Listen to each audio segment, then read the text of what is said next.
You ready? Okay, this speech was said to have been made a few hours after Christabel Pankhurst was released from prison in 1908. In a speech, Christabel summarises the reasons why the members of the WSPU were campaigning for the vote. For example, she points out that many women pay taxes and this should entitle them to the vote. She also states that since Parliament discusses issues including education, housing and employment, issues that are relevant to women, women should be able to elect an individual to represent their interests as men do. She also justifies the militant action taken by the WSPU, pointing out that in the past, men have obtained the vote through similar measures. This was her speech. The militant suffragists who form the Women's Social and Political Union are engaged in the attempt to win the parliamentary vote for the women of this country. Their claim is that those women who pay rates and taxes and who fill the same qualifications as men shall be placed upon the parliamentary register. The reasons why women should have the vote are obvious to every fair-minded person.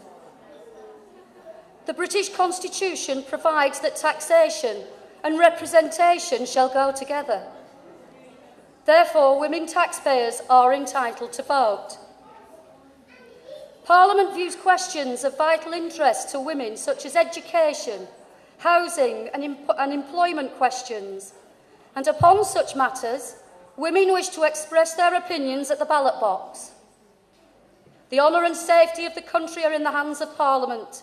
Therefore, every patriotic and public-spirited woman wishes to take part in controlling the actions of our legislators.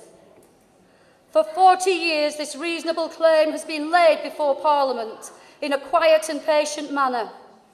Meetings have been held and petitions signed in favour for votes for women, but failure has been the result. The reason of this failure is that women have not been able to bring pressure to bear upon the government. And government moves only in response to pressure.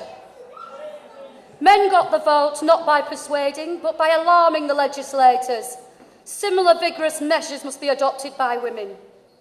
The excesses of men must be avoided, yet great determination shown. The militant methods of women today are clearly thought out and vigorously pursued. They consist in protesting at public meetings and in marching to the House of Commons in procession. Repressive legislation makes protests at public meetings an offence, but imprisonment will not deter women from asking to vote. Deputations to Parliament involve arrest and imprisonment, yet more deputations will go to the House of Commons.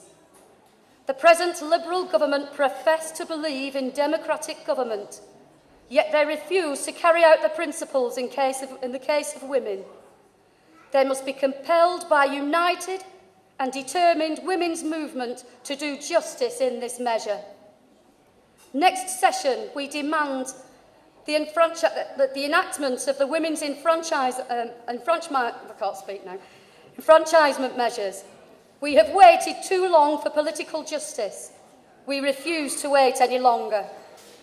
The present government is approaching the end of its career. Therefore, time presses if women are to vote before the next general election.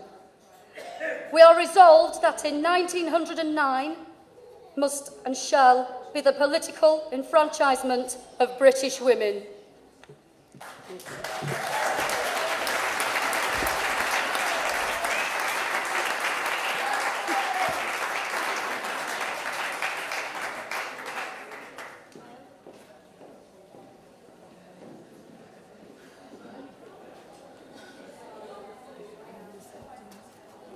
I don't know. You know what we're doing, right? So